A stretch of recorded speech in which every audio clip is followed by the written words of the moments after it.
के exclusive tricks course में। ये हमारा एक्सक्लूसिव पेड कोर्स है नीट 2023 का।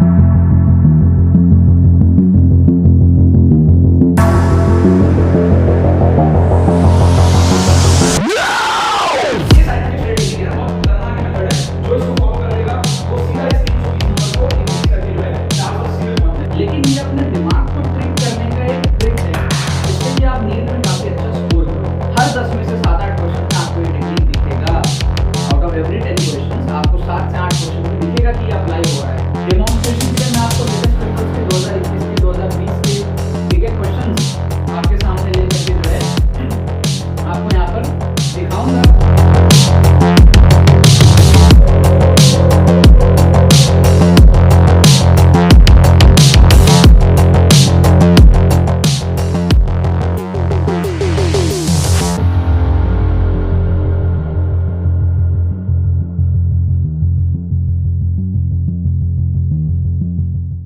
तो देखो यार, यहाँ पे मैंने आपके सामने कुछ प्रीवियस ईयर क्वेश्चंस ले लिए हैं नीट एग्जाम के। और नीट के अंदर में हम लोग देखेंगे किस तरीके से हम लोग तुक्का मार सकते हैं, किस तरीके से हम लोग इंटेलिजेंट गेसिंग कर सकते हैं, क्या हमारे पास में जाली जुगाड़ ट्रिक्स होते हैं क्वेश्चंस को अटेम्प्ट करने के। ठीक है ना।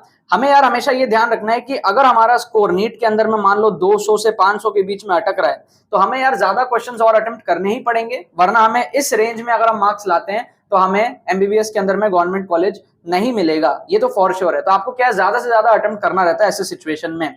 और वहां पर बच्चे क्या करते हैं, पैनिक में आकर के अंधा तुक्का मारने लग जाते हैं। तो अंधा तुक्का नहीं मार के आपको इंटेलिजेंट तुक्का लगाना है, लॉजिकल तुक्का लगाना है। वही सारी चीजें जो है मैं आप लोगों को यहाँ पर जो सिखा रहा हूँ अलग अलग एपिसोड्स के माध्यम से। ठीक है ना।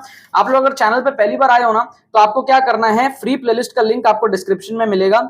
आप लोग जा करके देखो, जितने ज्यादा एपिसोड्स आप देख सकते हो फ्री प्लेलिस्ट के आप लोग देखो कम टाइम में। और अगर आपको लास्ट मोमेंट कॉन्फिडेंस नहीं आ रहा है, नर्वस फील कर रहे हो, अपने नंबर बूस्ट करने हैं, 50-100 नंबर बूस्ट करने हैं, तो आप लोग पेड कोर्स में भी एनरोल कर सकते हो। ठीक है ना। इसका भी लिंक आपको डिस्क्रिप्शन में मिलेगा। ये उन्हीं स्टूडेंट्स के लिए है जिनकी प्रिपरेशन एकदम ही अप टू द मार्क नहीं है एंड वो फिर भी लास्ट मोमेंट में थोड़ा बहुत नंबर जो है बूस्ट करना चाहते हैं। अगर आपकी प्रिपरेशन अच्छी है तो कोई दिक्कत नहीं, आराम से रिलैक्स करो, एग्जाम देने के लिए आप चले जाना। ठीक है ना। अगर आपको इसमें एनरोल करना हो तो लिंक आपको इसका डिस्क्रिप्शन में मिल जाएगा, सारे डिटेल्स आपको दिख जाएंगे और कैसे एनरोल करना है सारी चीजें, सब चीजें लिखी हुई है। आपको पेमेंट कंप्लीट करना है, आपको डिजिटली जो है कोर्स सेंड कर दिया जाएगा। आप 5 घंटे में जो है कोर्स को कंप्लीट भी कर पाओगे एग्जाम के पहले। ठीक है ना। अब बात करते हैं यहाँ पर इन क्वेश्चंस को देखो। तो तुक्का कैसे मारना है, जैसे आपको देखो लेमन और बाल्मर अपॉन लेमन का आपको रेशियो पूछा है वेवलेंथ का लास्ट लाइन के लिए। समझना आप तो एक तो इस तरीके से कर दो। ठीक है। n = 1, n = 2, n = 3, n = 4 ऐसे करके इंफिनिटी तक होगा आपका। ठीक है ना। n = infinity. अब लेमन का मतलब होता है n = 1 पे गिरेगा और बाल्मर का मतलब होता है n = 2 पे गिरेगा। ठीक है। तो ये हमारा सेकंड वाले पे गिरेगा तो हम बोलेंगे बाल्मर, फर्स्ट वाले पे गिरेगा तो हम बोलेंगे लेमन। ठीक है। Last line of Balmer, last line मतलब इंफिनिटी से आएगा 2 पे और लास्ट लाइन ऑफ लेमन का मतलब है इंफिनिटी से आएगा 1 पे। ठीक है। ऑब्वियस सी बात है, लेंथ जहां ज्यादा होगा वहां पे एनर्जी डिफरेंस भी ज्यादा होगा, राइट।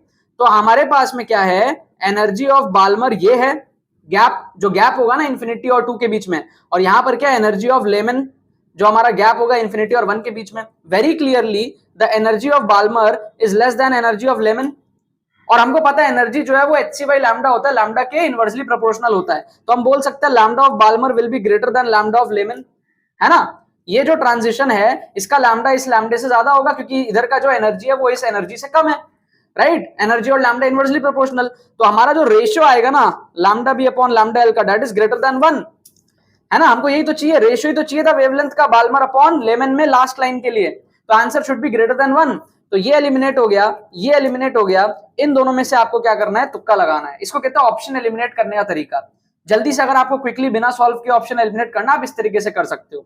ठीक है। सॉल्व करके देख लेना, इसका करेक्ट आंसर शायद से सी दिया हुआ था। ठीक है ना। करेक्ट आंसर शायद से इसका सी दिया हुआ था।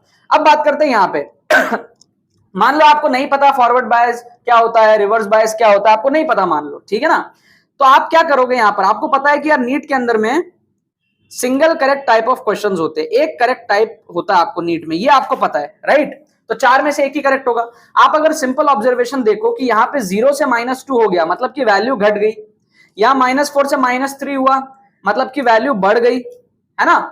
-2 से +2 हुआ मतलब वैल्यू बढ़ गई, और 3 से 5 हुआ मतलब वैल्यू बढ़ गई। समझ रहे हो बात को। नंबर लाइन में अगर मैं आपको पॉइंट आउट करूं तो 0 1 2 3 4 5 इधर होगा, -1 -2 -3 -4 -5 इधर होगा। तो 0 से -2 मतलब लेफ्ट में गया, -4 से -3 मतलब कि राइट में गया, -2 से +2 मतलब कि राइट में गया, और 3 से 5 मतलब कि राइट में गया। सिर्फ एक ही है जो लेफ्ट में गया, मतलब कि 0 से -2।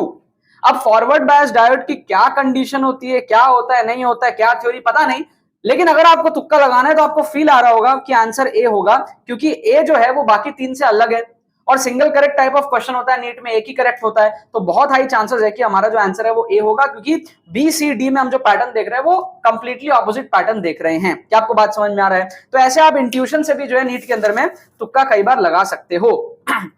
इस क्वेश्चन को देखो, बहुत शानदार जुगाड़ लगा के मैं आपको दिखाऊंगा कैसे यहां पर आप ऑप्शंस को एलिमिनेट कर पाओगे। Preeti reached the metro station and found that the escalator was not working. She walked up the stationary escalator. ठीक है, स्टेशनरी एस्केलेटर को वॉक करने में कितना टाइम लगा? T1। ठीक है, मैं T1 को कुछ लेट कर लूं, मैं T1 को लेट कर लेता हूं। क्या मैं T1 को लेट कर लेता हूं? क्या मैं लेट कर लेता हूं 5 सेकेंड्स?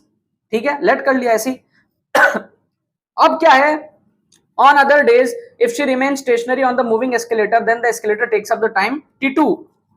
मान लो अब वो खुद स्टेशनरी है और एस्केलेटर मूव कर रहा है, तो एस्केलेटर के वजह से वो टाइम T2 लगा रही है। तो लेट द T2 बी, अब T2 की जो वैल्यू होगी वो एस्केलेटर मतलब खुद वो चल के गई 5 सेकंड लगा, एस्केलेटर लेके जाएगा तो 5 से कम लगेगा। नॉर्मल सिनेरियो को फील करो ना यार, या आप इसको मान लो 10 सेकंड्स मान लो, खुद वो चल के गई, कितना टाइम लगा? 10 सेकंड। एस्केलेटर पहुंचा देगा कम टाइम में, 6 सेकंड में पहुंचा सकता है एस्केलेटर फॉर एग्जांपल। समझ रहे हो आप बात को? अब एक तीसरा सिनेरियो आएगा जहां पर वो खुद भी चल रही है और एस्केलेटर भी मूव कर रहा है, मतलब कि दोनों ऐड अप हो जाएगा अगर, तो तीसरा सिनेरियो अगर जो आएगा, समझ रहे हो आप बात को, जिसमें एस्केलेटर भी चल रहा है वो वॉक भी कर रही है, दोनों चीजें हो रही है। ठीक है, walk plus moving escalator, moving escalator. समझ रहे हो आप बात को? तो हमारा जो टाइम हो जाएगा वो कितना हो जाएगा? T will be equal to, इन दोनों से छोटा होगा। समझ रहे हो? क्योंकि दोनों का इफेक्ट आ गया ना। समझ रहे हो आप बात को? तो answer will be less then 6 second. Clear है? सिर्फ वॉक करने में 10 सेकंड लगा, एस्केलेटर 6 सेकंड में पहुंचाया, अब वो वॉक भी कर रही है और एस्केलेटर भी चल रहा है, तो दोनों में का कॉम्बिनेशन जब आएगा तो टाइम और कम हो जाएगा, तो answer should be less then 6 seconds, right? अब अगर आप ऑप्शंस में पुट करके देखो तो T1 प्लस T2 बाई 2 कितना आ रहा है? 10 प्लस 6 बाई 2, 16 बाई 2 आ रहा है। यहां पे कितना आ रहा है? T1 T2 मतलब कि 10 into 6 60 upon T2 minus T1, T2 minus T1, तो ये तो आ रहा है नेगेटिव में ही आ जा रहा है। समझ रहे हो आप बात को? 6 माइनस 10 माइनस 4, समझ रहे हो आप बात को? T1 प्लस T2 ऐड किए 16 अपॉन 2, ये आ गया 8। 8 तो आंसर हो ही नहीं सकता, तो ये कट जाएगा, हमको तो 6 से कम चाहिए।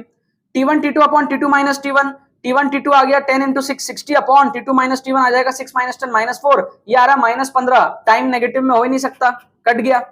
T1 T2 upon T1 plus T2 10 into 6 60 upon 10 plus 6 16, तो ये कितना हो गया?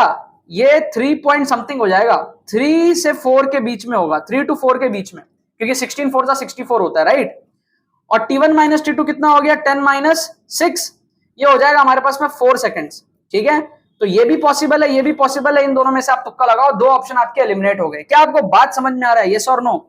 क्या आपको यहां पर बात समझ में आ रहा है? आप यहां पर और भी चालाकी से ले सकते हो, T2 को आप अगर 4 सेकंड ले लो, अगर T2 को 4 सेकंड ले लूं, है ना, पॉसिबल है, तो आंसर 4 से भी छोटा आएगा, है ना? एस्केलेटर की स्पीड अच्छी है, वो 4 सेकंड में ही पहुंचा दे रहा है। अब एस्केलेटर के साथ आप चलने भी लग जाओ तो 4 से भी कम होगा, राइट? तो अब अगर यहाँ पे T1 माइनस T2 करोगे तो यहाँ पर आपका 6 सेकंड आएगा, जो कि 4 से बड़ा है, तो ऑप्शन डी भी आपका एलिमिनेट हो गया।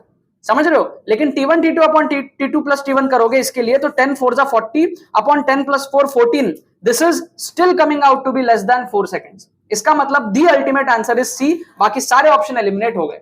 इस तरीके से क्या है, आप अज्यूम करके वैल्यूज को लेट करके, तो कहते हैं अजम्पशन मेथड, इसको क्या कहते हैं? Assumption method. ये सब ट्रिक्स आपको कहीं नहीं मिलेंगे, ठीक है? ये सब ट्रिक्स आपको कहीं नहीं मिलेंगे, सब अनबिलीवेबल ट्रिक्स है, अनबीटेबल ट्रिक्स है। अजम्पशन किया हमने, T1 T2 की वैल्यू अज्यूम करके T की वैल्यू को फील किया और उसके अकॉर्डिंग हमने ऑप्शंस को यहाँ पर एलिमिनेट किया। ठीक है, जाओ आप लोग यार, फ्री प्लेलिस्ट आपको डिस्क्रिप्शन में मिलेगा, कोर्स भी आपको डिस्क्रिप्शन में मिलेगा, लिंक एनरोल करने का। नीट 2023 में आप लोगों को जो है जरूर से अच्छा करना है। मेरे तरफ से सब लोगों को यार बहुत बहुत ऑल द बेस्ट यार। एक वीडियो और बनाऊंगा मैं इसके बाद में, ठीक है? अगला वीडियो आपको एक और यहाँ पर मैंने कंटेंट लिख करके रखा है, उसके बाद हमारा नीट 2023 का जो है प्लेलिस्ट खत्म होने वाला है, फिर हम बाकी आगे एग्जाम्स के अंदर में प्रोसीड करेंगे। चलो बाकी तो बस यही बात है।